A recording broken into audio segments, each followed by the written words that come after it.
Friends, welcome to the 6th edition of Vedic Dharma and Sankhya Shastra. Friends, today we are going to talk about pi.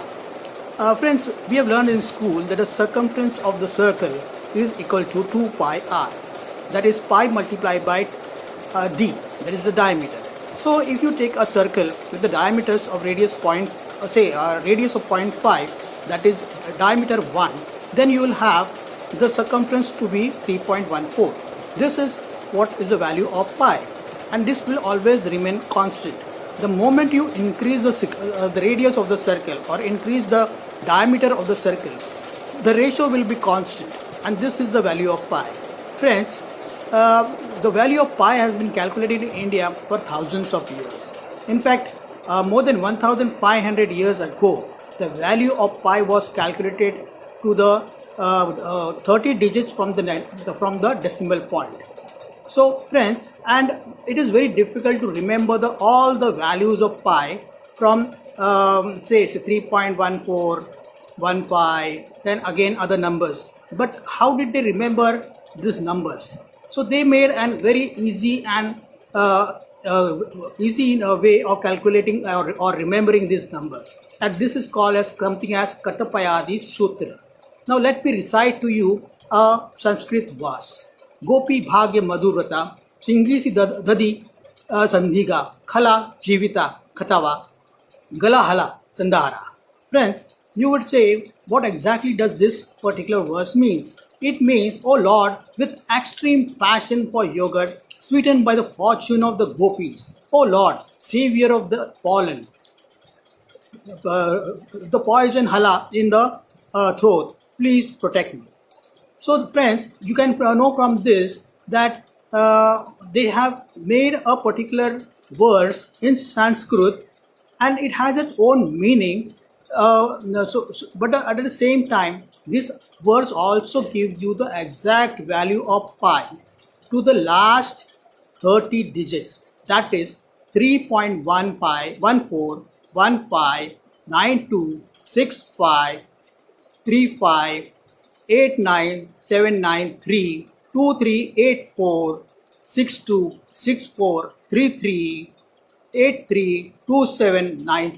This is up till the last 30 digits. Friends, how is it possible that I'm telling you a particular verse, Sanskrit verse, and I'm saying there are no numbers in those particular words. Yet I'm saying this is giving the value of pi. Let me explain to you how it happens. Now, what they had done in the olden time, that suppose you have a Devanagari script. The Devanagari script would start with Ka, Kha, Ga, Gha, Na, Ta, Tha, Da, Da, Na, Ya, Ra, La, Va, Sa.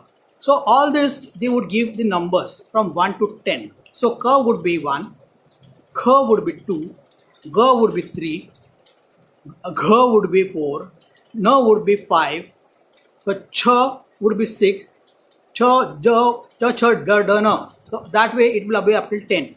The next line would again come as 1. That is Ta, 1, Tha, 2, Dha, 3, Dha, 4, Na, 5. Similarly, Pa, Fa, Ba, Ma. So 1, 2, 3, 4, 5. So from this, each particular alphabet would have a particular number denoting it. Now let us go back to the Sanskrit word. Gopi bhagya madhurata. So first starts as Gopi. So it becomes Ga. Ga would mean what? Number 3. Then P, Gopi. P would means what? That is, it would mean 1. So again, P bhagya. Bha would mean once 4. Ga again 1. So this way they could have all the alphabet encoded into this particular verse.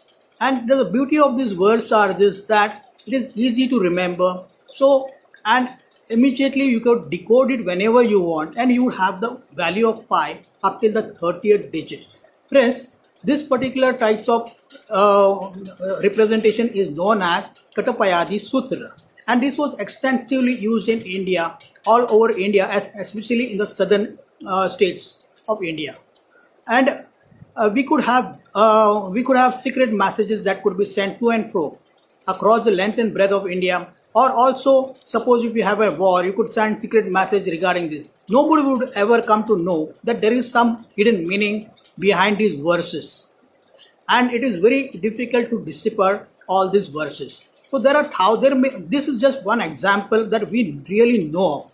There could be thousands of verses also in India regarding this, but yet we are not knowing them, and there is a lot of work to be done. Now let me Friends, Sanskrit is one of the most ancient language of the world, and the great grammarian Panini enunciated certain grammar principles in Sanskrit. This was done in 500 BCE, that is 500 years before Jesus Christ was born. Friends, now why do I say it is one of the most scientific language in the world? Let me read out a simple sentence in English to you. Uh, the boy studies simple Sanskrit in school. Now, if I have this sentence, now suppose if I jumble out these words, the boy studies simple Sanskrit in school. Say, if I say Sanskrit, the boy, school studies in simple, will it make sense? No, it won't, because the grammar would not be the right. But if you take the same thing in Sanskrit, what it would mean? Balaka Vidyalaya Saralam Sanskritam Patati. Now, if I interchange the words in this, like suppose Patati Balaka Sanskritam Saralam Vidyalaya, it would automatically be this. It would convey the same meaning, and it would also be grammatically correct. So, from this example, you can see that Sanskrit is one of the most scientifically enunciated language, and I would like to give you some other examples regarding that also. But before that, I would like to tell you a small story. Friends, most of you know the great Maratha king Shivaji Raje Bhosle. And he had an half brother called Venkoji Raje Bhosle. In 1673, Venkoji Raje Bhosle captured Tanjavur, which is in Tamil Nadu, and he became the king in Tanjavur. And his 10th generation ruled Tanjavur till the time of the British. And they had illustrious kings in this particular lineage, notably being the great Sarfroji Maharaj. He was born on 24th September 1777. Why do I call him great? Because all the kings over here in this lineage were artistically inclined and also scholarly person. They were quite erudite. This particular king, Sarfroji Maharaj Bhosle, he knew 14 languages, right from Latin, Greek, German, French, English. Apart from that, he also knew many of the Indian language like Marathi, Hindi, Sanskrit, Brujbashi, Tamil, Telugu, Malayalam, Bengali, and so forth. He not only knew all these languages, but he also wrote many books in those languages, whether it is Tamil or whether it is Malayalam or Marathi. The first Marathi, one of the books that he wrote in Marathi was regarding food and culture. He also was the first person to do a cataract operation in India, cataract operation of the eye. He also, the first Marathi theatre or the drama that was conducted or written in India was not in Maharashtra, but was written by Sarfroji Maharaj in Thanjavur, and it was enacted in Thanjavur. So the credit goes out to him. Now, apart from that, he had many other literature background. Friends, this particular king, all these kings, they had beautiful collections of books, and they have a library, Saraswati Library, which has more than 30,000 books. Now, Sarfaraji Maharaj collected more than 10,000 books and manuscript from all over India, and among them there is one book. This particular book, if you read from left to right, it is Mahabharata, and if you read right to left, it is Ramayana. Can you imagine such kind of a book in any other languages? Even if I were to write a simple poem, Jack and Jill went up the hill, and if I want to make it sound grammatically and correct in English, it should be also be have a meaning. If I read it from the opposite side, would it be possible? And how much time would I require to make such kind of 10 lines poem? But the same thing, can you imagine, these people have written, they have a book which can be written, which can be read from left to right in Mahabharata and right to right, left into Ramayana.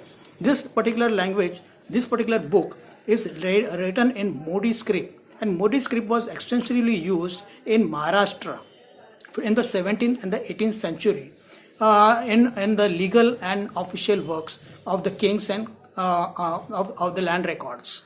So friends, from this can be seen how advanced we were. Now friends, after this I would still like to tell you something more about it.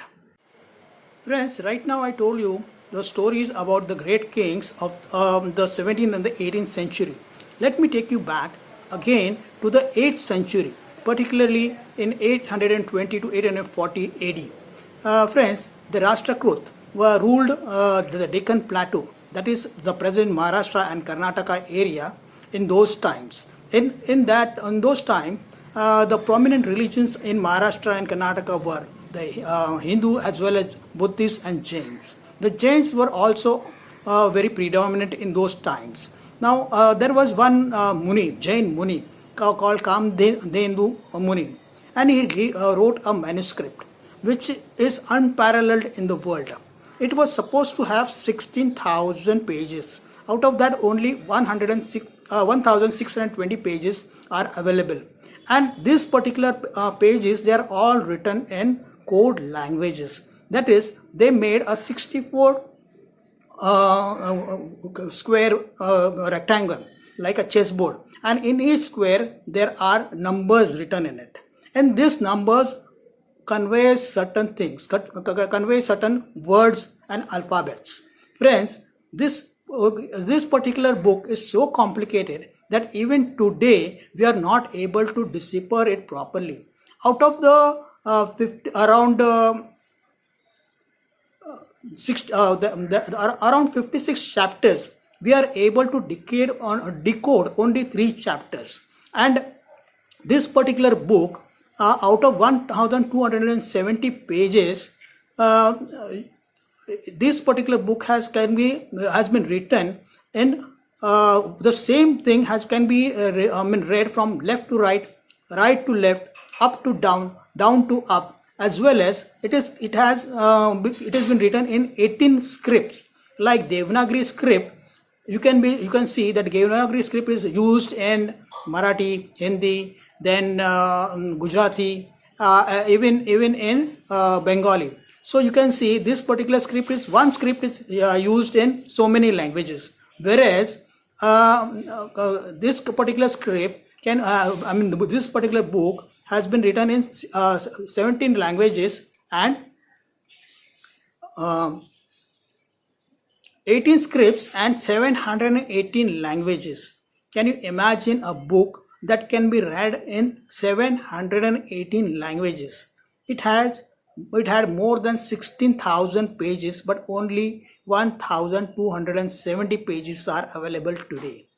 For this, we cannot, right now we are using computers and supercomputers. But in those days, 820 to 840, a complex algorithm was used so that this particular, all the informations about the Vedas, Upanishad, the Jain Tirthankara's messages, and so many other things have been written in this 16,000 pages.